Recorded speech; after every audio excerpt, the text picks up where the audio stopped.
는 얘가 유력한 거예요. 프레이트 금융이. 자, 우리가 이 프레이트 금융은요. 자, 금융 자체가 자금을 조달하는 거죠. 예, 그러면 얘는 여기에서 발생하는 현금 흐름이 있죠. 예, 그거를 담보로 자금을 조달하는 방식이라고 보시면 돼요. 그죠?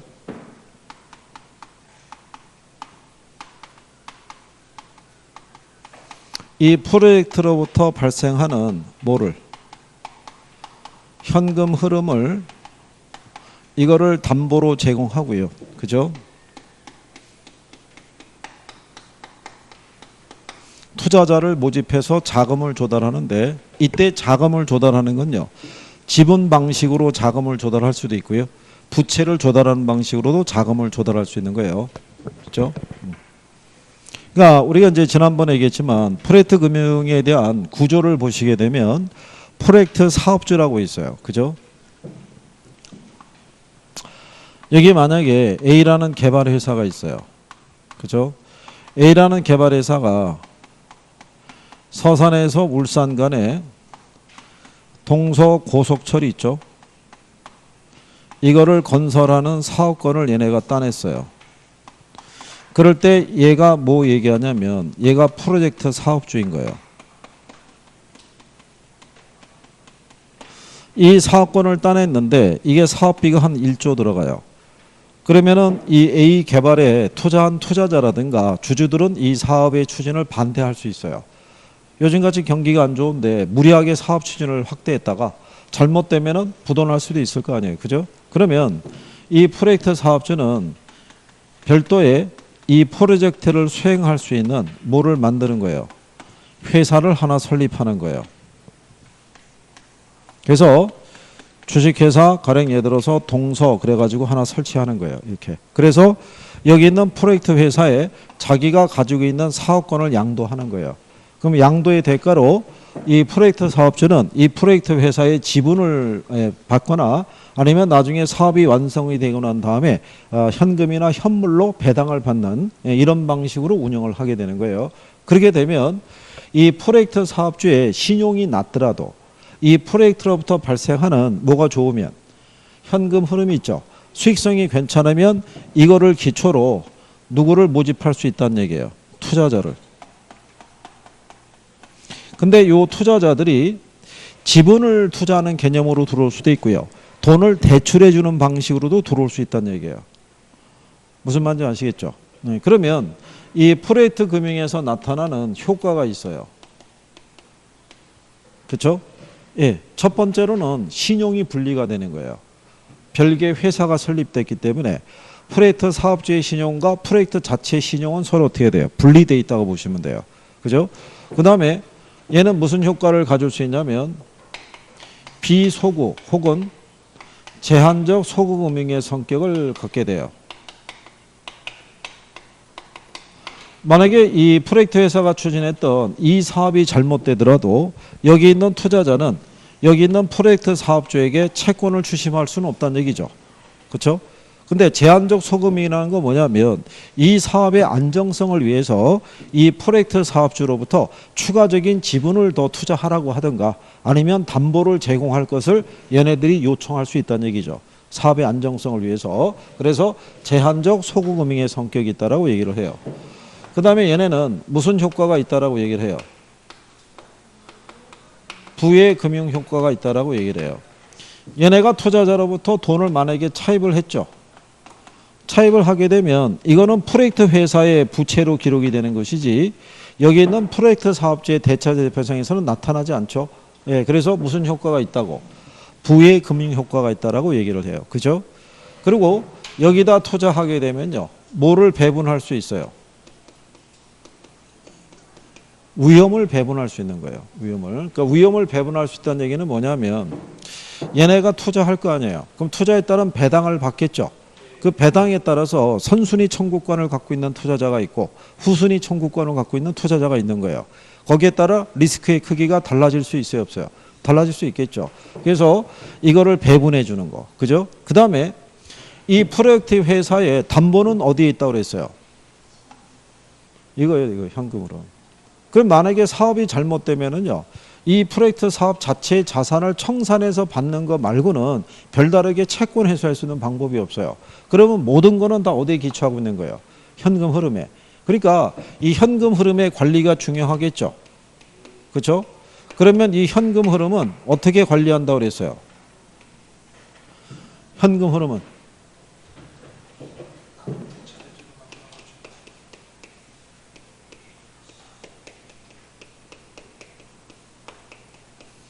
결제 위탁 계좌 또는 위탁 결제 계정, 그래서 에스크로우 어카운트 있죠. 예. 이거를 별도로 만들어서 현금 흐름을 별도로 관리하도록 돼 있다라고 보시면 되는 거예요. 그죠? 무슨 말인지 하시겠나요? 그러면 여기에서 나타나는 가장 큰 장점 중에 하나가 뭐겠어요? 프로젝트 금융의 장점.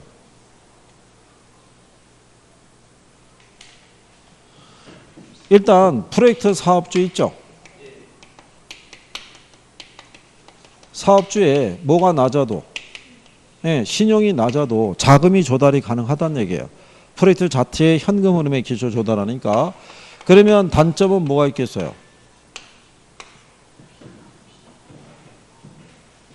일단은 사업이 상당히 구조가 복잡해요. 사업 기간도 장기고 리스크도 상당히 크죠. 거기에 따라 프로젝트 이 회사 입장에서 보면은 높은 금융 비용의 부담을 안게 돼요. 그죠? 이게 프로젝트 금융을 조달하게 되면 금융 비용의 부담이 줄어든다 그러면 틀리는 거예요. 프로젝트 금융을 조달하게 되면은 금융 비용의 부담이 훨씬 커요. 왜냐하면 금융기관에서 돈을 갖다가 대출을 해줄 때 저 사업이 잘 될 수도 있지만 리스크도 크다고요. 그러니까 상대적으로 높은 수수료를 요구할 수밖에 없어요. 그죠? 예, 그러니까 그런 내용들을 구별을 하시면 될 거예요. 그죠? 그래서 그 내용 정도를 정리할 수 있으시면 되겠다. 뭐 이런 얘기죠.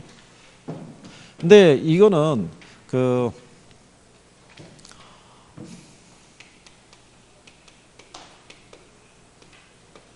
법인세 있죠. 작년에 이게 시험에 나왔을 때 작년 시험 문제의 답이 뭐였냐면 올바른 거 고르라는 거였어요. 일정한 요건을 갖춘 프로젝트 회사는요, 법인세 감면을 받을 수 있어요. 자, 얘네가 왜 그 논리가 나오냐면 얘네가 이중과세 문제가 발생해요. 자, 만약에 이 프로젝트 회사가 나중에 청산하죠. 그렇죠? 그러면 얘 거기에 따른 법인 소득세 내야 될 거 아니에요. 그러면 얘가 여기다 지분을 갖고 있으면 얘한테도 소득이 배당이 되겠죠. 그럼 얘도 세금을 또 내야 된다고요. 그래서 이중과세 문제가 걸리는 거예요. 그래서 일정한 요건을 갖춘 회사는 법인세 감면 혜택을 받을 수 있는데 그게 그 내용이 되게 복잡한 거예요. 작년에 시험에는 출제자가 그냥 일정한 요건을 갖춘 이렇게 냈는데 그 일정한 요건이라는 게 우리나라에서 정한 법이 있어요. 그 법의 요건을 충족시킨 회사를 만들었을 때만 가능해요. 그러니까 그게 상당히 쉽지가 않죠. 그게. 그래서 우리나라에서는 이 프로젝트 회사를 통해서 이렇게 수익 구조 내는 형식 자체를 인정을 잘 안 해줘요. 그래서 어쨌든 뭐 그런 내용이라고 보시면 되겠고요. 자, 그래서 이제 개발금융에는 그거 보시면 되겠고요. 그 다음에 옆 페이지에 보시면 한국주택금융공사라고 있죠. 이 주택금융공사에서는 뭐 있냐면 대표적인 상품이 보금자리론이 있고요. 그 다음에 주택연금이라는 게 있죠. 그러니까 주택연금은 주택금융공사가 연금 지급해 주는 게 아니라 뭐만 해주는 거예요? 뭐만?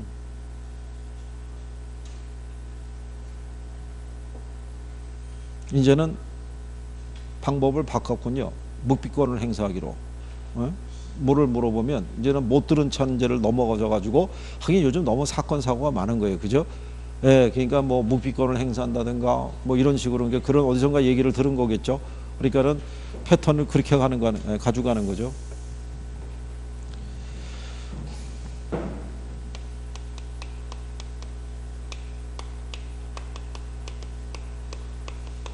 자, 주택금융공사에서 취급하고 있는 상품 중에서 보금자리론이 있죠.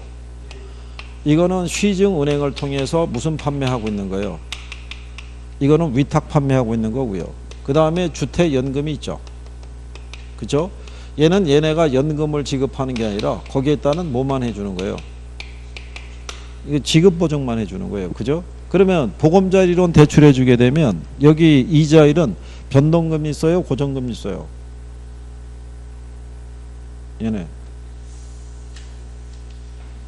아니 이거 할 때마다 그렇잖아요. 시험장에 책 갖고 들어가서 우리가 오픈북으로 보는 게 아니잖아요. 그죠? 에? 얘는 변동금리로 대출해 주는 거예요? 아니면 고정금리로 대출해 주는 거예요?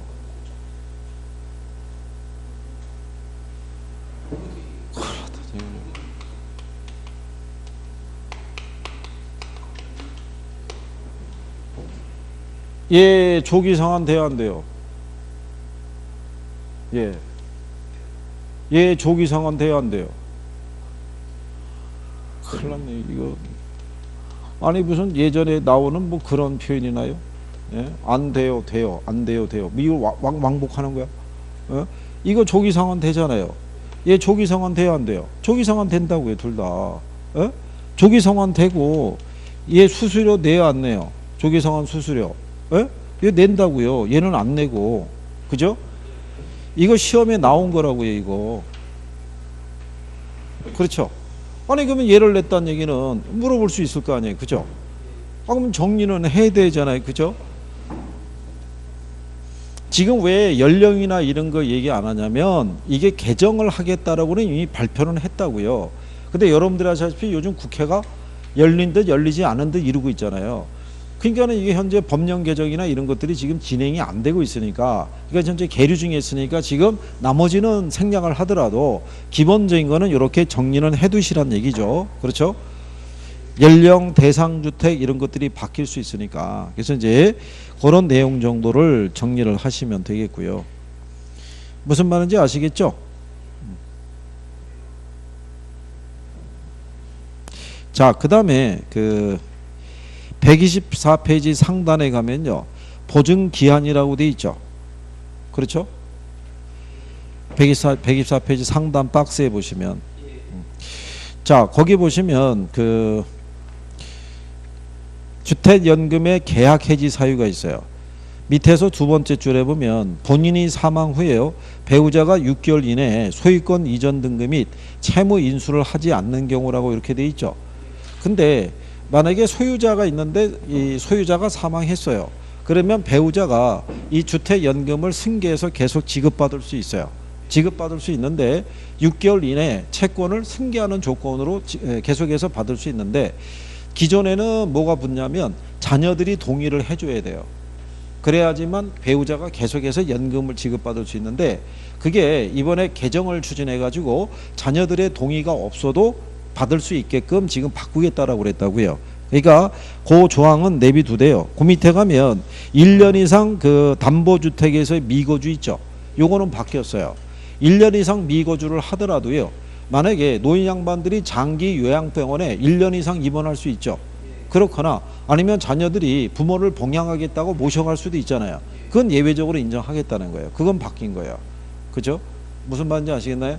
예. 그리고 대신에 주택금융공사가 비어있는 주택을 임대주택으로 활용할 수 있다. 이런 얘기예요. 그래서 거기까지는 그렇게 바뀌었다. 이런 얘기죠. 그래서 그런 정도 정리하시면 되겠고요. 나머지 관계에 대한 부분에서는요. 이번에 바뀌는 것까지 한번 보고, 예, 그러고 난 다음에 추가로 정리하도록 하자고요. 왜냐하면 그래서 여기도 시험일 전에 개정사항을 확인해야 된다라고 해놨죠. 그렇죠? 예, 그래서 그거는 그때 또 추가로 정리하시고요. 그 다음에 이제 페이지를 넘기면 이용, 개발, 관리 활동 뭐 이렇게 돼 있죠. 그렇죠? 예. 여기는 상대적으로 이용에 대해서는 거의 출제 빈도가 없어요. 잘 나온다 안 나온다? 안 나와요. 그러면 여러분들에게 한번 용어나 한번 물어볼까요? 자, 스프롤 현상이 뭐예요? 도시 스프롤이라는 게. 어? 도시 스프롤. 2000여 긴장해야 돼. 지금 김 총각만 데리고 계속 뭐라고 그랬더니 뭐 또 자꾸 뭐라고 그러는 사람들이 늘어나고 있는 거예요. 실체를 모르니까. 그러면 누구라도 대신 대답을 해야 되잖아. 그치?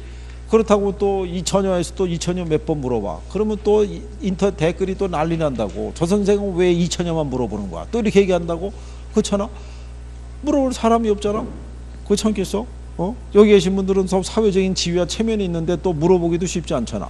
그렇다고 안 나오는 사람을 갖다가 전화해서 물어볼 수도 없잖아. 그러면 누가 분발을 해야 돼? 잘 안 해. 언제부터 일찍 와서 공부한다고? 다음 주? 왜 꼭 다음 주에 해야 돼? 어떻게? 이번 주가 끝났기 때문에. 그럼 주말은 뭐 하겠다는 거야?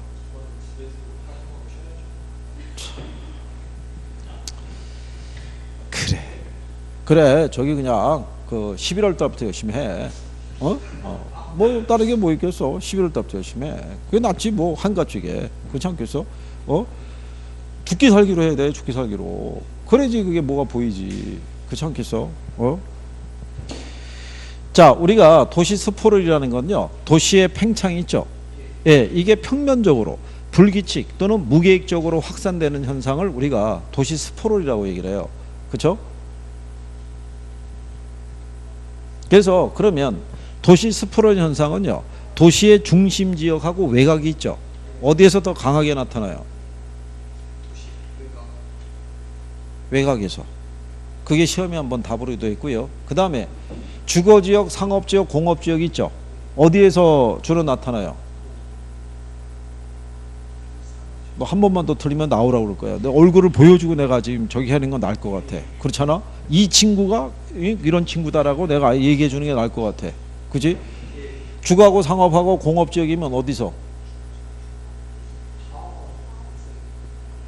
다 해요, 다. 주거지역뿐만 아니라 상업지역, 공업지역 다 발생한다고요. 그러면 여러분들이 상식적으로 그렇게 대답을 할 수 있는 애들은요, 나올 수 있는 개연성이 있다고요.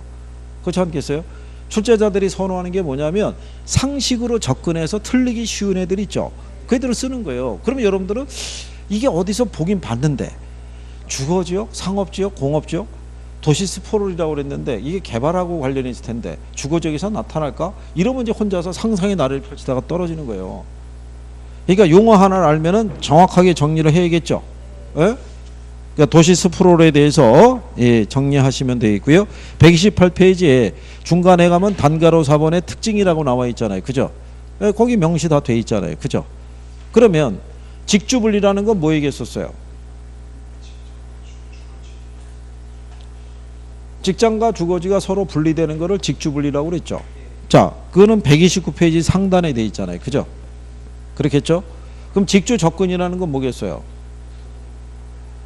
외곽에 나갔던 주거가 다시 도심으로 회귀하는 현상을 얘기하는 거예요. 그걸 우리가 직주 접근 이렇게 얘기하는 거예요. 그죠? 용어 정도로만 그렇게 구별을 하시면 될 거예요. 그죠? 그리고 거기 129페이지 중간에 가면 도시 회춘화 현상이라고 있죠. 가로 열고 역순환 도심 회귀라고 돼 있잖아요. 이게 요즘은 그거 도시 재생이라고 얘기해요. 이 도시 회춘화라고 예전에 번역을 한 건데요. 이게 젠트리피케이션이라고 얘기를 해요. 요즘은 도시 재생이라고 얘기를 하죠. 도시 재생 사업이 일어났던 데가 홍대 주변, 연남동이라든가 예를 들어서 가로수길, 가로수길은 아니고 연남동이나 뭐 이런 데 있죠. 이런 데가 다 도시 재생 사업이 일어난 거죠. 원래 그 안에 보면은 주택이라든가 아니면은 건물 이런 애들이 가치가 별로 없었는데 그걸로 수요가 몰리기 시작하면은 돈 있는 사람들이 그 주변의 부동산을 매입을 해서 다 헐고 새로운 건물을 지어놓고, 그죠? 예, 그래서 그 지역의 환경이 싹 바뀌잖아요. 종전보다는 부동산 가격이 많이 비싸지죠. 그렇지 않겠어요? 근데 요즘도 뭐 많이 죽었죠. 가로수길도 그렇고 뭐 여기도 그렇고 수요가 많이 줄어들었으니까. 그래서 그런 내용이죠. 그 다음에 뒤로 넘어가시면 부동산 개발이 있어요. 자, 그러면 한번 생각해 보세요. 부동산 개발 있죠? 제가 중요하다고 얘기한 거 뭐 생각나는 거 있어요?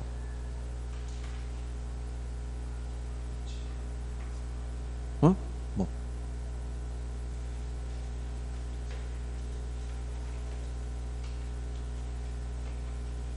이 전혀 뭐 있었어? 개발해서 중요하다고 생각하는 거. 뭐? 김총각 뭐 있었어? 그 페이지를 못 넘기니 뭐 얘기할 게 있나? 그지? 그 페이지에도 있어. 왜 페이지를 넘겨? 페이지 안 넘겨도 앞에 있어. 뭐? 야, 하필이면 왜 찍어도 공영개발을 찍어. 옆 페이지에 가면 민간개발이라고 있잖아. 거기 그거 별표라고 해. 별표. 작년에 여기서도 나온 거라고. 여기서 민간개발에서. 또 뭐 있어요? 민간 개발 방식하고 또 아니 속절없이 이거 페이지만 넘기면 어떡할 거냐고요. 뭔가를 얘기를 해 주셔야죠.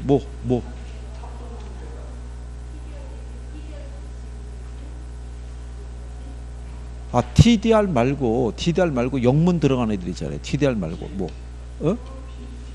BLT? 참, 너 하필이면 야, 너 이렇게 그 많고 많은 애들에서 왜 BLT를 대냐? 아니 여기다 적어주면 항상 BTO하고 BTL하고 BOT하고 이렇게 적어주잖아. 이렇게 여기 중요하다고. 민간 개발 방식 중요하다고. 그렇지? 또 뭐 있었어? 중요하다고 그러는 거.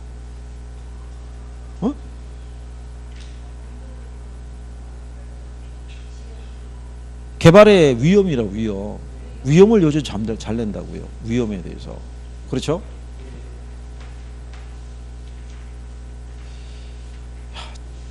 제가 볼 때는 어딘가 가가지고 29박 30일을 아마 합숙훈련을 해야 그나마 이거 차. 근데 그게 소용이 없어요. 예전에 말이죠. 예전에 아주 오래전에 얘기인데 설악산인지 여기에 가서 합숙훈련 하던 사람들이 있었다고요. 학원을 거기다 만들었다고요. 그죠? 네. 그러면 합격을 많이 했겠어요? 못했겠어요? 당연히 못했죠. 그죠? 아니 그 산 안에서의 그 향기에 취하고 그죠? 여기에 취하다 보니까 뭐는 많이 늘었겠어요? 주량은 많이 늘은 거죠. 그렇지 않겠어요? 공부에 집중이 됐겠냐고요. 거기서. 그렇잖아요. 지금 여러분들이 보시면 무슨 어디 산에 있는 학원 들어본 적이 없죠. 그게 되는 게 아니라고요.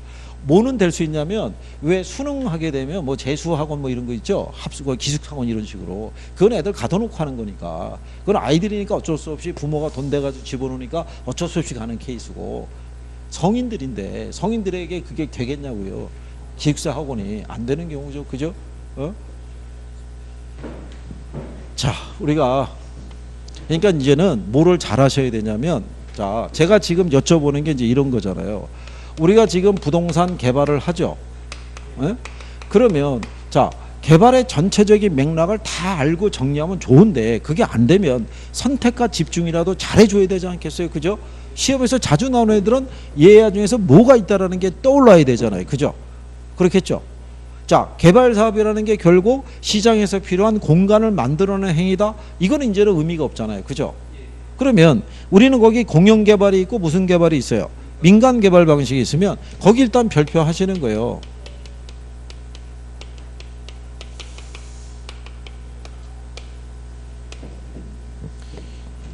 여기는 구조적으로 생각해 보세요. 7, 8월 달, 9, 10월 달에 있을 때 별도로 뭘 하기가 어렵잖아요. 그러니까는 지금 여기서 이런 방식으로 지금 정리를 해보는 거예요. 지금. 그죠? 그러면 자, 또 여기서 들어가 보는 거예요. 민간 개발 방식 안에는 뭐가 있어요? 뭐.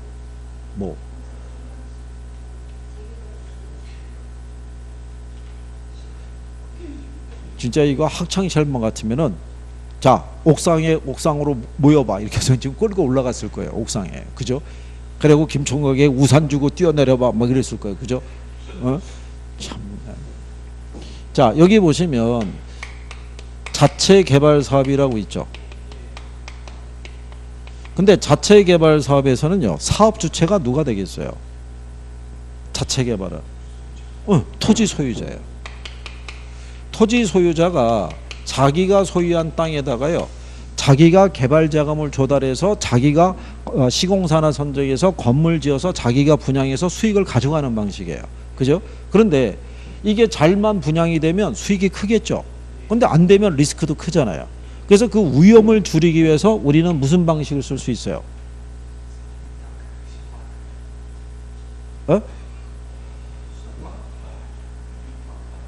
진짜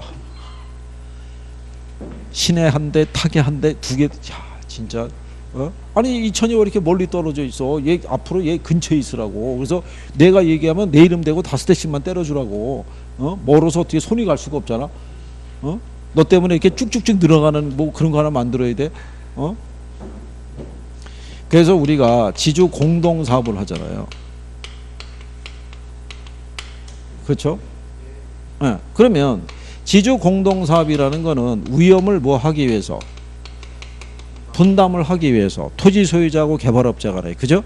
그러면 지주 공동사업에는 어떤 방식이 있어요?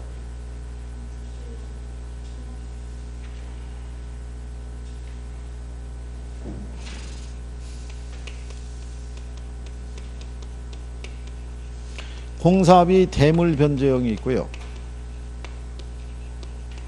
공사비로 뭐로 준다고요? 대물로. 네. 여러분들이 왜 동네에 보면은 연립이나 왜 다세주택을 짓고 난 다음에 거기 왜 전기 설치해 준 왜 그 업체 있잖아요. 그럼 걔한테 현금을 안 주고 야 301호를 네가 분양해서 네가 가져가, 이런 식으로 줄 수 있어요 없어요? 그렇게 주는 거예요. 토지에다가 토지 소유자들이 여러 명의 지주가 모여서 토지를 대고 시공사 하나 선정을 했어요. 건물을 올리죠. 이렇게 10층짜리 올린 거예요. 그러면 지분에 따라서 권리를 층마다 나눠 가질 수 있어요 없어요? 네, 그런 식의 대물 변제예요. 그걸 우리가 다른 말로 무슨 형이라고 그래요? 다른 말로. 어? 다른 말로 뭐? 아, 그걸 등가 교환 방식이라고 그러잖아요.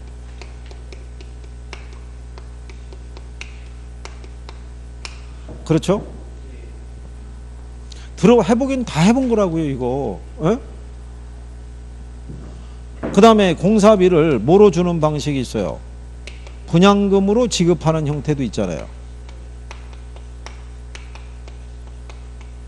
그렇죠?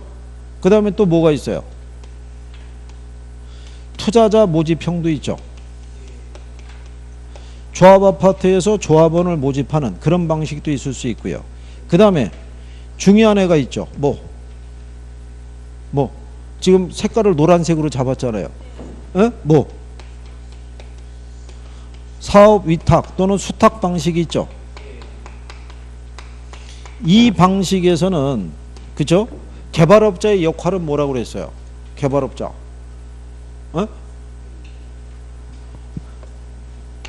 여기서의 개발업자는요, 단순히 계약에 의한 뭐를 해주고요, 분양 대행을 해주고 거기에 따른 수수료만 받아가는 방식이에요.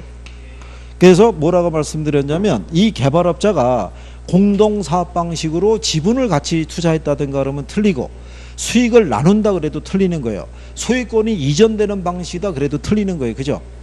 그래서 여기까지 이게 지주 공동사업이고요. 그리고 제가 별표해 줬던 게 또 뭐 있었어요? 그게 토지 신탁 개발 방식이라고요.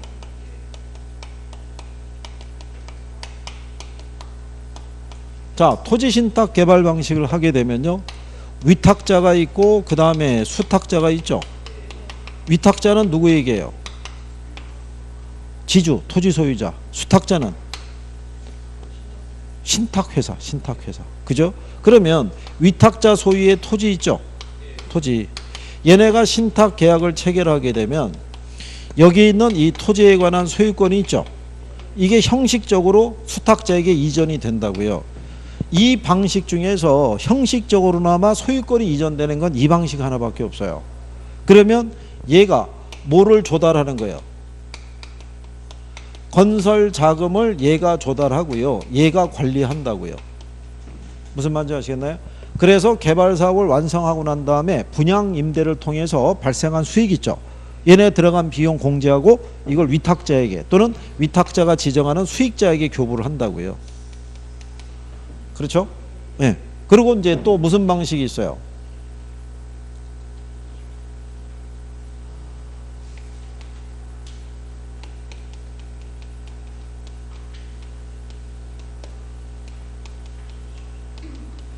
컨소시엄 구성 방식이 있다고 그랬죠.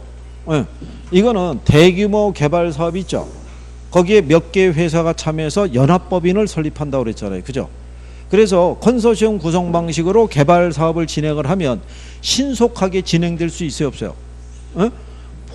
안 된다고 그랬잖아요. 연합법인이죠. 연합법인. 아니 사공이 많으면 배가 산으로 간다고 그러는데 여러 개 기업이 함께 참여했으니까 의견이 잘 통합이 안 될 거 아니에요. 그죠? 그리고 이게 만약에 국책사업 같으면은 이게 하기만 하면은 수익이 나오는 구조면 너도 나도 할 것 없이 지분을 더 많이 집어넣기 위해서 애를 쓸 거 아니에요. 그러는 과정에서 분쟁이 발생할 수 있고 의견 충돌이 될 수도 있다고요. 무슨 말인지 아시겠나요? 다만 대규모 개발 사업이니까 여러 개의 기업이 같이 연합법인을 설립하게 되면 자금 조달도 용이하고 기술에 대한 교류도 용이하고 그럴 거 아니에요. 그렇게 쓰는 게 무슨 방식? 컨소시엄. 그러니까 포인트는 무슨 개발? 대규모 개발.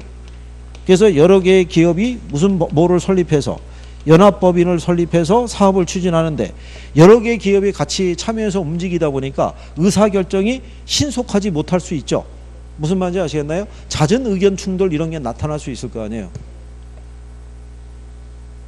그러면 여러분들이 자 지금 보시면 제목을 지금 민간 개발 방식에서 여기까지 오는데 시간 많이 걸린 거잖아요. 그렇잖아요. 그러면 여러분들이 작년 기출문제 보면 출제가 됐단 말이에요. 그죠? 무슨 방식에 대한 설명이냐 이래가지고 아니 그러면 이게 나왔던 거구나. 그러면 정리해야 되잖아요. 그죠?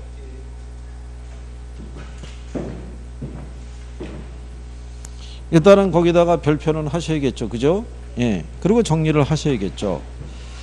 그 다음에 이제 뒷장으로 넘어가시게 되면 자 신개발이 있고 재개발이 있죠. 거기에 보면은 정비 사업의 유형에 따라서 주거환경 개선 사업, 재개발 사업, 재건축 사업 이렇게 돼 있죠. 그렇죠? 예. 그래서 여기 보시게 되면요. 자, 일단 기반시설 있죠.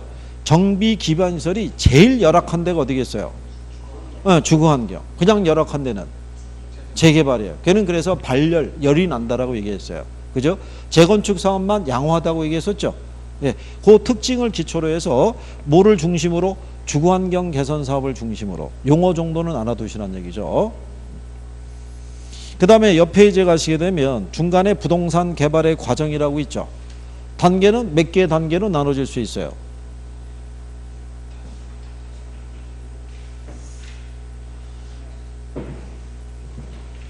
그러니까 본인들이 가늠을 해보세요. 지금 제가 이거 몇 개 있어요? 여기 뭐 있어요? 이게 무슨 뜻이에요? 이렇게 물어봤을 때 대답이 못 나오잖아요. 그럼 정리가 안 돼 있다는 얘기죠. 그럼 문제 나오면 틀리는 거죠. 그렇지 않겠어요? 그러면 본인이 준비가 부족한 거잖아요. 지금 이거는 계산 논리가 아니잖아요. 그렇죠? 네, 그러니까 여러분들이 선택과 집중을 잘하라는 것은 아주 어렵거나 계산하기 힘들어요. 그러면 어쩔 수 없잖아요. 근데 이거라도 해줘야 되잖아요. 그죠? 네? 작년에 어느 분은요 투자를 아예 포기했대요. 도저히 무슨 말인지 몰라서. 그런데도 6점이 나왔대요. 네? 그럼 그 양반은 나름대로 뭐를 한 거예요? 선택과 집중을 한 거예요. 그럼 내가 그거를 포기하면 나머지를 조금 더 열심히 해야지, 뭐 이렇게 해야지 이렇게 상세가 될 거 아니겠어요? 얘도 안 되니까 얘도 버리고 얘도 안 되니까 얘도 버리고 그럼 뭐 남는 게 뭐 있어요? 그죠? 어? 아니 진짜 이거 저희가 이렇게 질문을 던져보면 정리가 되신 여부에 대한 가늠을 이렇게 해볼 수가 있는데 이렇게 나오면은 위험한 거예요. 그러면 지금 6월 하순이잖아요. 그죠? 에?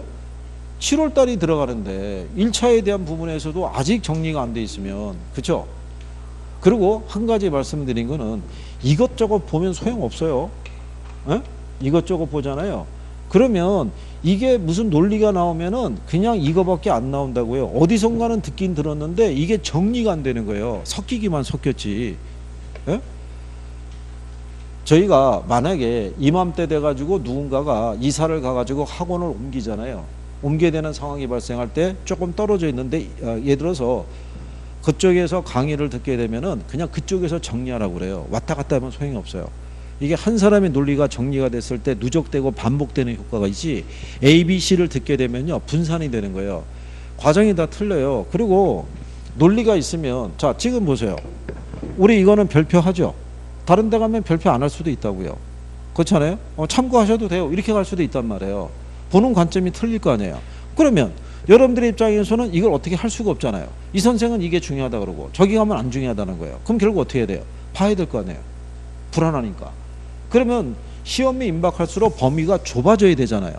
좁아지지 않고 범위가 늘어나면 무슨 소용이 있겠냐고요. 그죠? 그러면 나중에 여러분들이 보시면 제가 여기서 여러분들에게 별표하세요. 중요합니다. 라고 얘기하는 거는 시험에서 이미 출제를 했거나 그것도 10년마다 한 번 출제하는 내용이 아니라 그죠? 근래 보면은 여러 번 반영을 하는 그런 대표적인 일 같으면 항상 강조를 한다고요. 기본적으로 몇 점을 일단 맞추게 하기 위해서 6점을 일단 넘기고 봐야 될 거 아니에요. 그죠? 우리가 학위 따기 위해서 모인 게 아니라고요. 에? 학문적인 지식을 배우려고 그러면 그건 학교로 가야죠. 여기는 학원이잖아요. 그죠? 실전이잖아요. 그러니까 거기에 필요한 거는 정리를 해 두셔야 되잖아요. 그죠?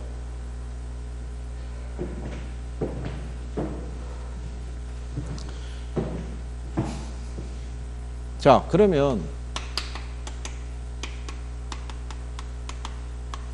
부동산 개발의 단계 하면요, 이렇게 하셨다고요.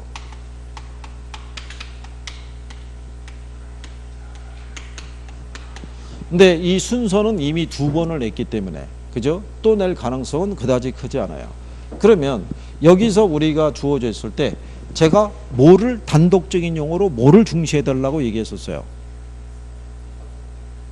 어?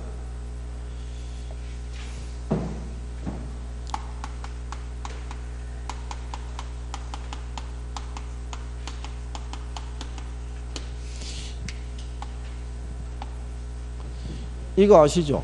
에? 그때 강조했잖아요. 이거 몇 개월 전에 이게 화제가 무지장이 됐었다고요. 정부가 지방에 국책사업을 추진할 때 이게 국책사업이 되면은 무조건 이 분석을 해야 된다고요. 예타를, 예비적 타당성 분석을 해야 되는데 지방 경제를 살리기 위해서 토목사업을 일으키는 과정에서 경제성 여부는 생략했다는 얘기잖아요. 그러니까 예비적 타당성 분석에 대해서 용어 정리는 돼 있어야 된다고요. 그죠? 자, 원래는 여기 내용상에서는 뭐라고 해주냐면 부지를 매입한 후에 개발 사업이 완성이 됐을 때 예상되는 수익과 비용을 추정해서 계략적인 수익성을 검토하라고 돼 있죠. 근데 시험장에 갔는데 이게 없어요. 어? 개발 아이템의 분석 및 뭐 이런 식으로 나가는 거예요, 지문이. 그러면 내가 알고 있는 지문과 틀리잖아요. 이게 뭐에 대한 설명이냐? 그러면 들어본 적이 없으니까 또 틀릴 거 아니겠어요? 그럼 나중에 선생님 부연 설명하면 아, 그게 그거였어요? 이러면 떨어지는 거죠, 뭐. 그렇지 않겠어요? 그래서 지난번에 강조를 했다고요. 그죠?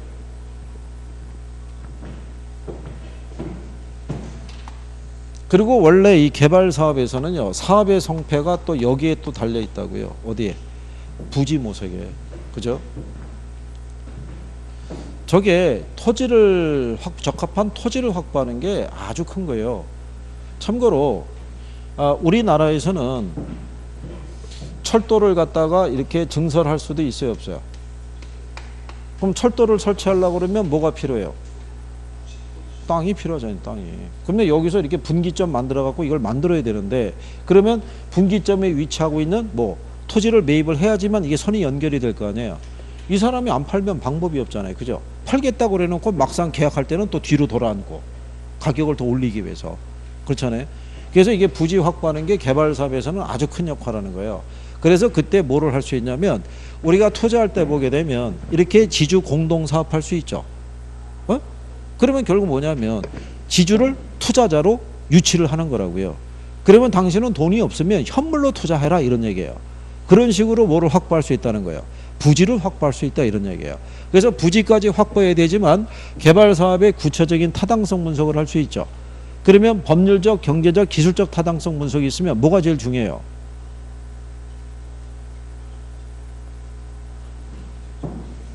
어느 게 중요하냐고요? 어느 게? 에? 아니 얘가 제일 중요할 거 아니에요. 경제성이. 예? 제가 그때 그랬잖아요. 우리나라 개발업자들은 법률로는 약간의 위법적인 요소가 있어요. 근데 돈이 되면 밀어붙여요. 어떻게 하다 풀을 수 있다고 보고, 기술적인 애로사항이 있더라도 돈이 많이 될 것 같으면 밀어붙여야 안 붙여요. 밀어붙이는 거예요, 그냥. 뭐가 제일 중요하다는 거예요? 경제성이 제일 중요하고. 근데 경제성 분석의 결과는 모든 개발업자에게 동일하게 적용해야 안 해요. 어? 안 된다고요. 뭘 또 갑자기 바꿔. 안 된다니까. 개발업자마다 요구하는 수익률이 틀리잖아요, 그죠? 어?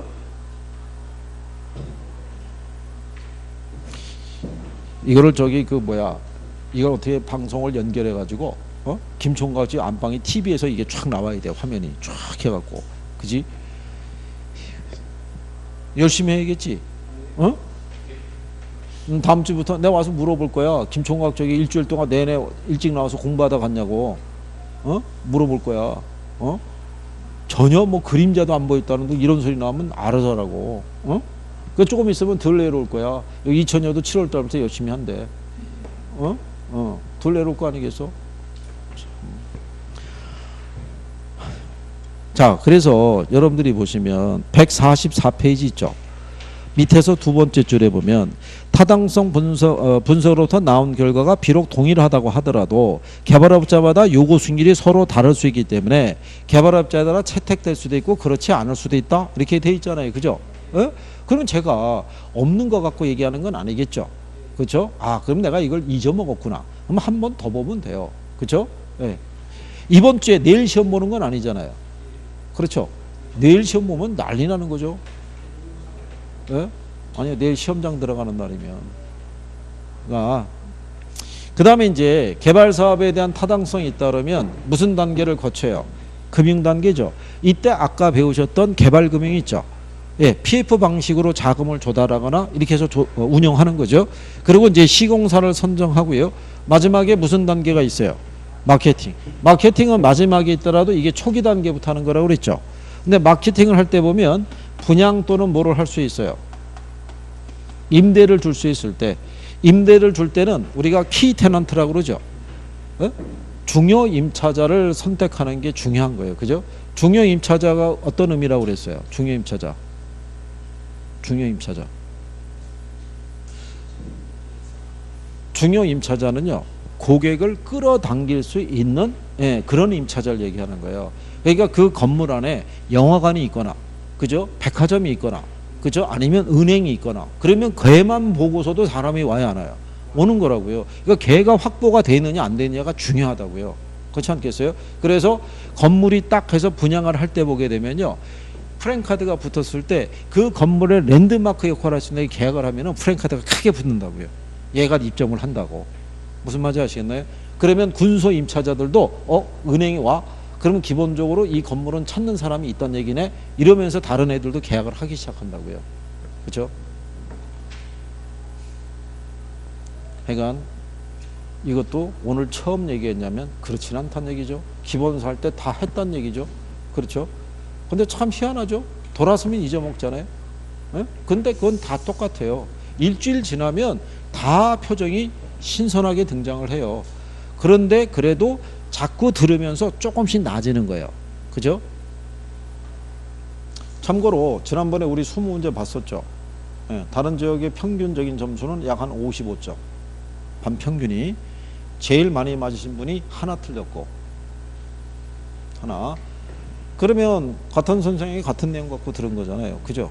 근데 어느 학원은 하나 틀린 그 반이 있고요. 어느 학원은 오전하고 저녁이나 똑같이, 그러니까 85점이니까 뭐 한 3개 틀렸다고 봐야겠죠. 1등의 점수는 비슷비슷해요. 근데 평균 점수는 한 50점대 한 중반 정도 되고요. 그죠? 어디라고 말은 못 하겠는데 그 중간에는 약간 못 미치는, 예, 그런 지역도 있고 그래요. 그죠? 예, 그래서 벼르고 있다는 얘기죠. 예? 다음에 기회를 한번 또 갖게 된다. 7월 달이 되면요, 거의 매주 시험 본다고 생각하고 오시면 돼요. 매주. 예? 왜냐하면 문제를 푸는 시간 아니에요. 그럼 자꾸 푼다고요. 자꾸 풀어보면서 자꾸 답을 물어보겠죠. 많이 틀리겠죠. 그러면서 단련이 되는 거예요. 그러면서 부족한 부분을 채워간다고 생각하시면 돼요. 마지막 기회라고 생각하셔야 돼요. 실력을 올릴 수 있는. 예? 이게 실력은요, 강의를 들으면서 정리하는 거예요. 혼자서 정리하는 것보다 누군가 옆에서 말을 계속 해주는 거예요. 그거를 들으면서 내용이 반복적으로 정리를 하셔야 돼요. 무슨 말인지 아시겠죠? 자, 그 다음에 뒤로 거기 밑에 보시면 부동산 개발의 위험이라고 있죠. 예, 위험은 별표 하시는 거예요. 위험은.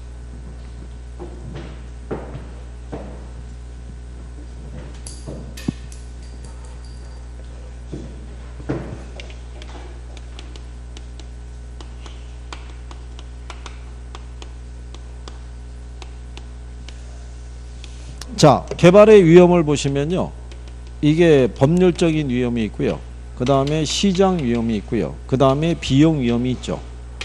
그렇죠? 예. 자, 그러면 법률적 위험이 있죠. 법률적 위험을 줄이기 위한 방법으로 어떤 방법을 쓸 수 있다고 그랬어요?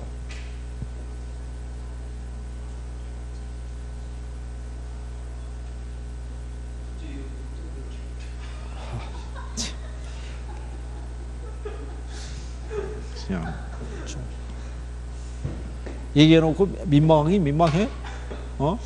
야,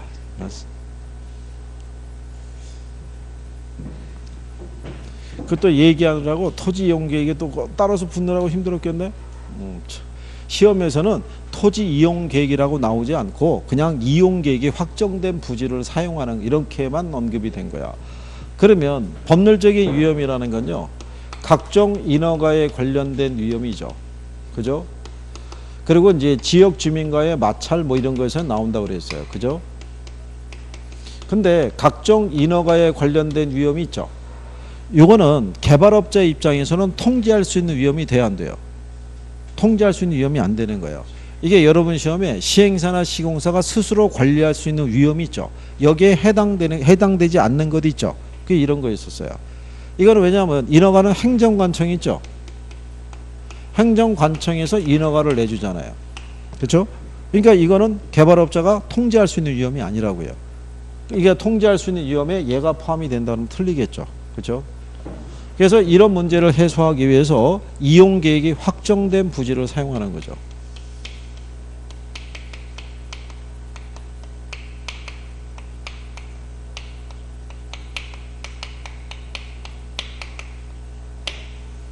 그 다음에 시장 위험이라는 건요. 시장의 불확실성에서 얘기가 되죠. 갑작스러운 뭐가 발생하면서요. 경기 침체가 발생하면서 애초에 내정했던 분양가보다도 훨씬 싸게 분양해야 되는 사태가 발생할 수도 있어요, 없어요? 있잖아요. 지금 경기가 안 좋으니까 건설사들이 분양가를 인하하고 난리를 치는 거 아니에요. 그죠? 예. 그러면 이런 위험을 줄이기 위해서 뭐를 쓸 수 있다는 거예요? 응? 김총각, 왜 대답이 없어? 어? 참, 보이는 게 또 흡수 분석밖에 눈에 안 들어온 거구나, 또. 어? 이거를 하기 위해서 개발업자들은 선분양 같은 거 할 수 있죠. 예? 초기에 이 수분양자들에게 매도 또는 임대를 주죠. 그러면 개발 사업에 관련된 위험을 누구에게? 수분양자에게 전가하는 거죠. 그러니까 이게 개발 사업 초기고요. 이게 100% 완공이라는 거잖아요. 그러면 자, 시간이 갈수록 완공에 가까울수록 개발 사업에 따른 위험은 줄어들죠. 그럼 상대적으로 가치는 어떻게 돼요? 높아지잖아요. 근데 초기는 뭐가 커요? 리스크가 크니까 이때 누구에게? 수분양자에게 선분양한다고요. 그러면 자기가 안게 되는 위험을 누구에게? 매수자에게 전가하는 거잖아요. 그죠? 그래서 그런 내용이다 이런 얘기죠. 그러면 흡수율 분석 있죠. 예, 여기서의 흡수율 분석 관계를 물어보지는 않고요. 요 밑에 있는 타당성 분석에서 물어보니까. 그러면 비용 위험이라는 것은요. 공사 기간이 어떻게 돼요? 그렇죠. 연장이 되거나 아니면 예상치 못했던 인플레 있죠. 예, 이런 것들이 발생하게 되는 게 추가적인 비용 부담을 안게 되죠. 이거를 피하기 위해서 우리는 무슨 방식을 쓸 수 있다? 최대 가격 보증 계약이라는 걸 쓸 수 있다고 그랬죠.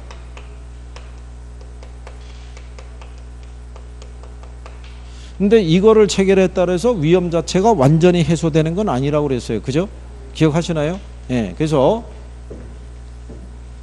근데 여기서 요즘 문제를 출제할 때는요. 요것만 내는 게 아니고요.